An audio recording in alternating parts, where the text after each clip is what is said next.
आज बच्चे हम स्टार्ट करेंगे रियल नंबर्स।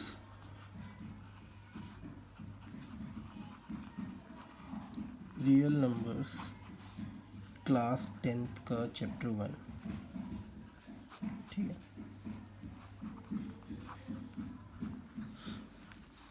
सबसे पहले तो रियल नंबर होता क्या है बच्चे? जिसको पता है रियल नंबर की डेफिनेशन बहुत अच्छी बात है, जिसे नहीं पता इधर देख लो। Collection of rational and irrational numbers। Collection of rational and irrational numbers। अब रैशनल नंबर्स क्या होते हैं?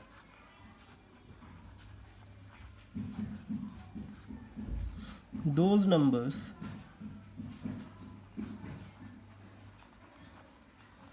which can be represented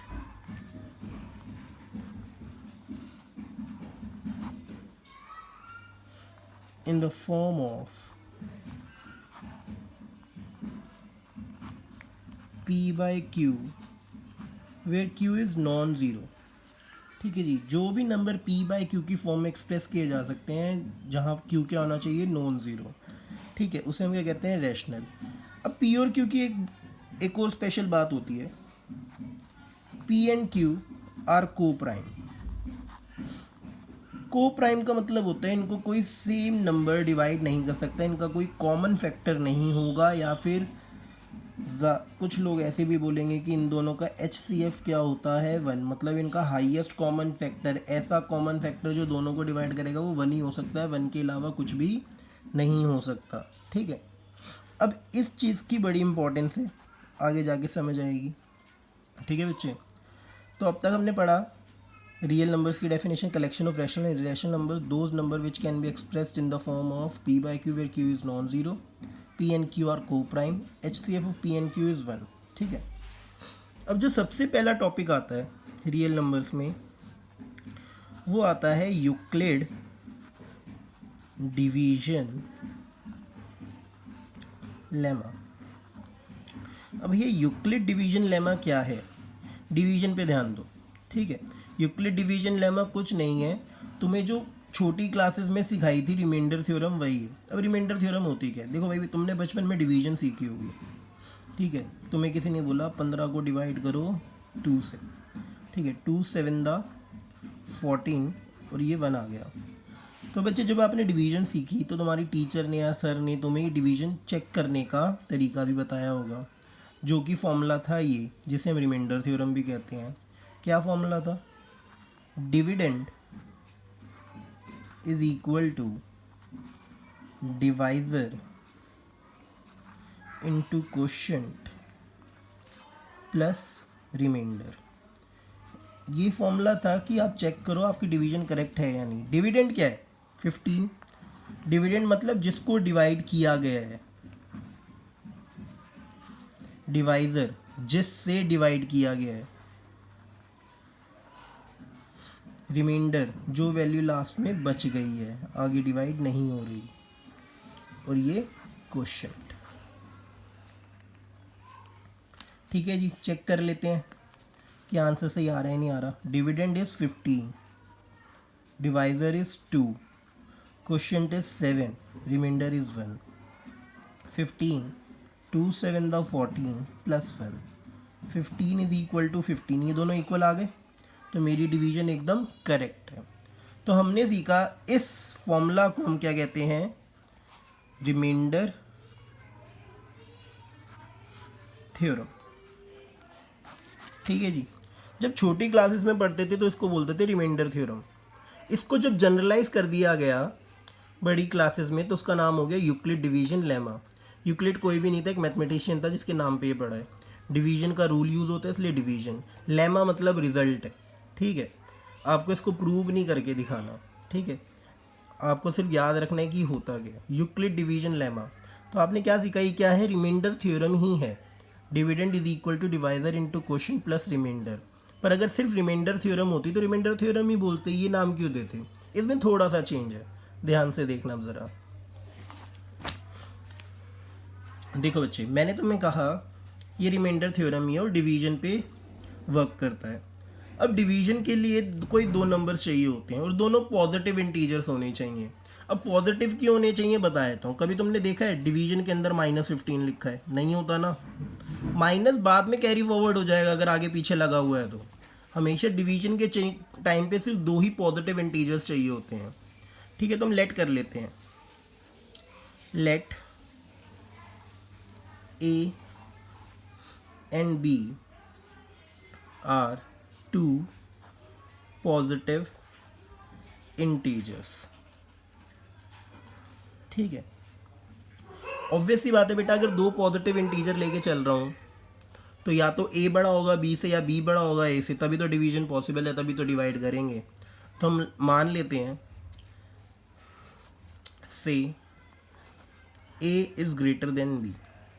अगर आपको ध्यान हो, डिविडेंड और डिवाइजर में कौन बड़ा होता है? डिविडेंड, जिसको डिवाइड किया जा रहा है, और डिवाइजर क्या होता है? छोटा। तो अगर मुझे इसमें यूक्लिड डिवीजन लेमा लगाना है, या आप रिमाइंडर थ्योरम बोल सकते हो बैक ऑफ द माइंड, पर टीचर के सामने यूक्लिड डिवीजन लेमा ही बोल रहा। ए एंड बी के बीच में मुझे यूक्लिड डिवीजन लेमा लगाना है, तो ए बड़ा हो गया बी से, मतलब ए क्या हो गया? डिविडेंड। बी क्या हो गया? डिवाइजर, क्योंकि डिविडेंड हमेशा डिवाइजर से बड़ा होता है। तो now apply Euclid division lemma on A and B.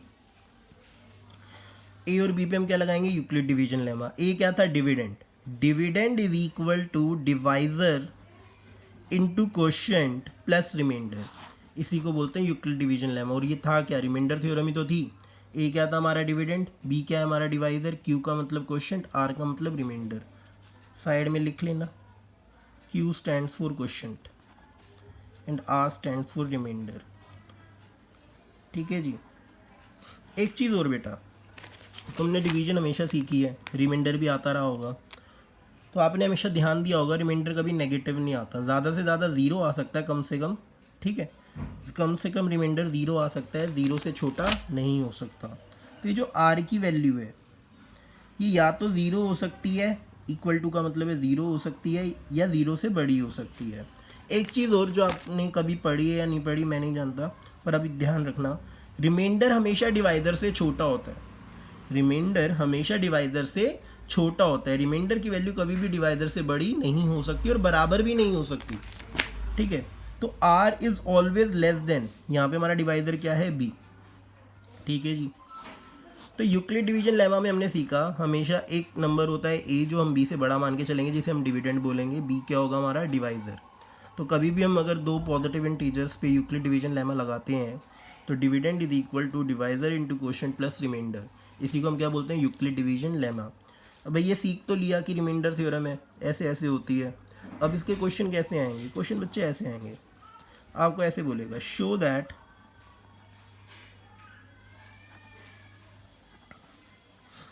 any positive integer can be expressed in the form of 2q और 2q + 1। ठीक है जी। बेटा ध्यान दो ज़रा, किसकी बात हो रही है? पॉजिटिव इंटीजर्स की। किस फॉर्म में होंगे? या तो 2q या 2q + 1। ऑब्वियसली कोई भी पॉजिटिव इंटीजर या तो इवन होता है या ऑड होता है। इवन होता है तो इस फॉर्म में होगा, ऑड होता है तो इस फॉर्म में होगा। ये हमें पता तो है, पर प्रूव कैसे करेंगे? तो ध्यान दो ज़रा। सबसे पहले ध्यान दो कैसे इंटीजर्स की बात हो रही है? पॉजिटिव इंटीजर्स की। तो मैं लेट कर लेता हूँ, let A be any positive integer. हमने ए को क्या मान लिया? कोई भी एक पॉजिटिव इंटीजर।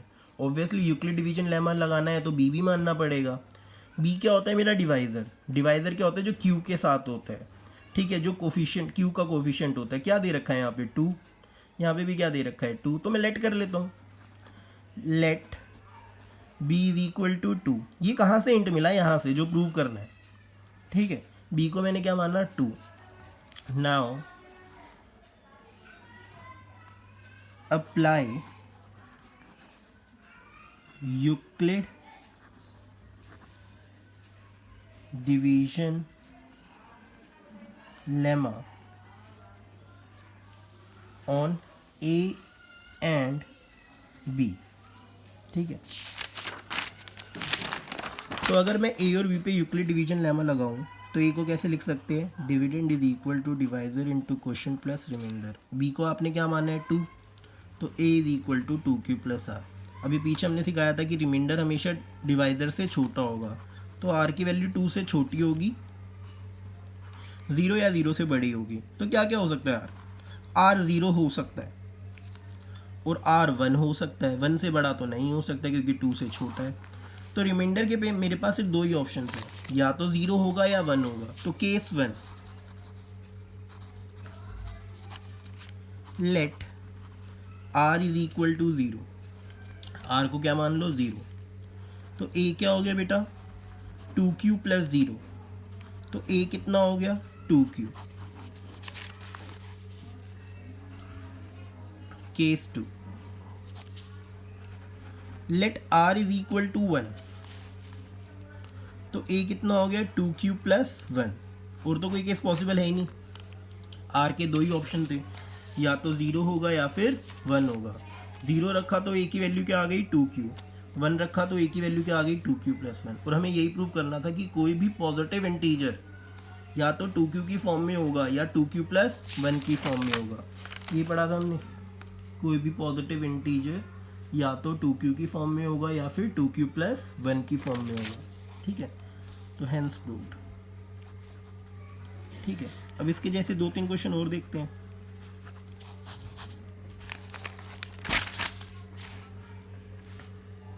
मान लो आपको क्वेश्चन आता है, क्वेश्चन बड़ा इंपॉर्टेंट है, ये आगे यूज होगा। ठीक है, आरडी का ये show that any positive integer can be expressed in the form of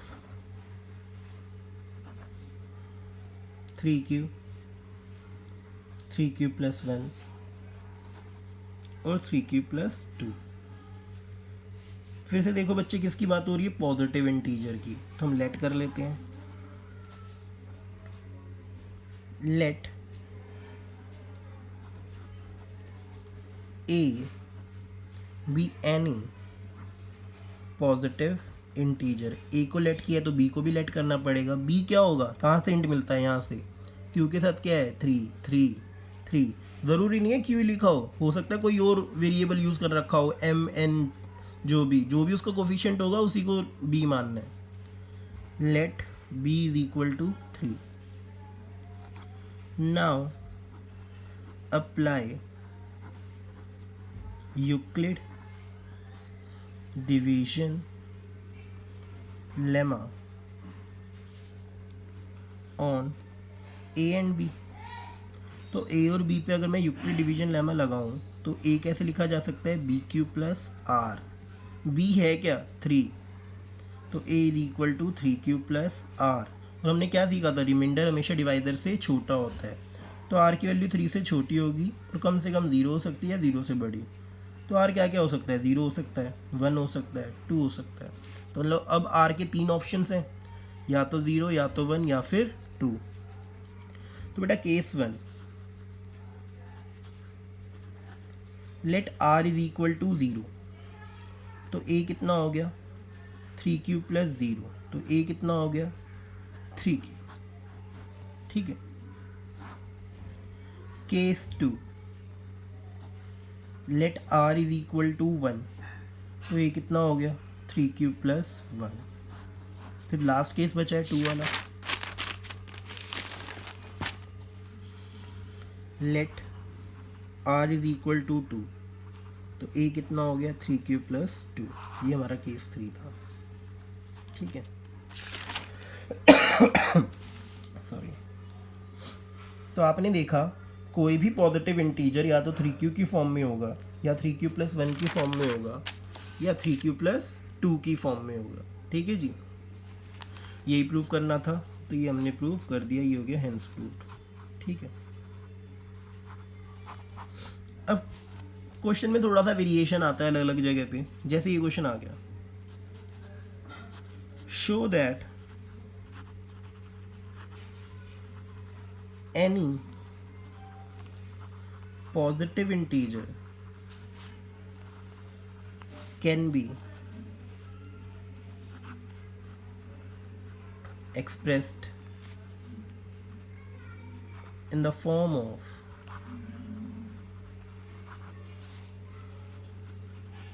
4q plus 1 और 4q plus 3। ठीक है जी, सॉरी एनी पॉजिटिव इंटीजर नहीं, एनी ऑड पॉजिटिव इंटीजर। यहाँ पे ऑड पॉजिटिव इंटीजर की बात हो रही है। ठीक है बच्चे, सोल्यूशन देखते हैं। फिर से अब किसकी बात हो रही है? ऑड पॉजिटिव इंटीजर की। तो लेट कर लो, let A be any odd positive integer, A be any odd positive integer. अब बी को भी लेट करना है। बी कहाँ से लेट करेंगे? जो इसका कोफिशिएंट है क्या है? 4। Let B is equal to 4। Now apply Euclid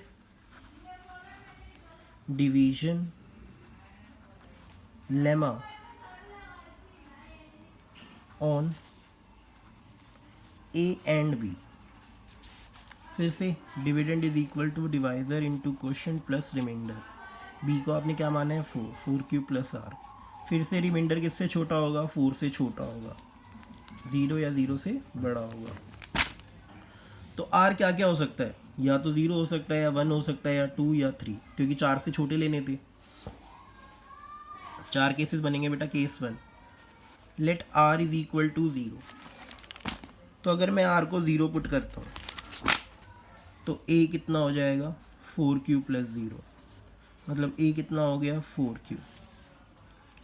case 2, let R is equal to 1, तो ए कितना हो गया? 4q plus 1। ठीक है। Case 3, let R is equal to 2, तो ए कितना हो गया? 4q plus 2। Case 4, let R is equal to 3, तो ए कितना हो गया? 4q plus 3। अभी बच्चे क्वेश्चन ख़त्म नहीं हुआ है। उसने बोला था ऑड पॉजिटिव इंटीजर्स चाहिए। ऑड पॉजिटिव इंटीजर्स जो 2 से डिविजिबल नहीं होते। तो अगर आप ध्यान दो, पहले केस 4q, ऑब्वियसली अगर 4 को 2 से डिवाइड करूँ तो डिवाइड हो जाएगा। तो ये तो इवन का केस हुआ ना, ये इवन का केस है। 4q प्लस 1, 4 तो डिवाइड हो जाएगा 2 से, पर 1 नहीं होगा। तो ये किसका केस है? ऑड का केस है। 4q प्लस 2, 4 भी डिवाइड हो जाता है 2 से, और 2 भी डिवाइड हो जाता है 2 से। तो ये किसका केस है? इवन का। और 4 हो जाता है 2 से डिवाइड, पर 3 नहीं होता 2 से डिवाइड। तो मतलब किसका केस है? ऑड का। हमें चाहिए थे सिर्फ ऑड केसेस। अब आपने देखा पहला केस और तीसरा केस इवन का केस है, तो आप क्या लिखोगे? Since case 1 and case 3 are the cases for even positive integers, therefore they can be neglected. Implies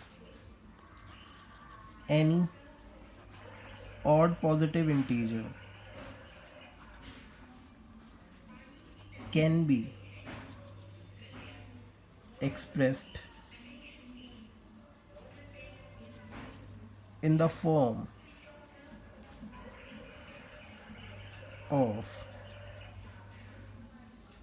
4q plus 1 और 4q plus 3। ठीक है जी।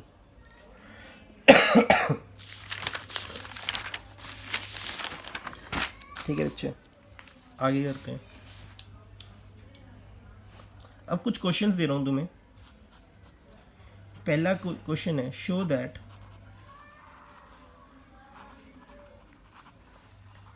एनी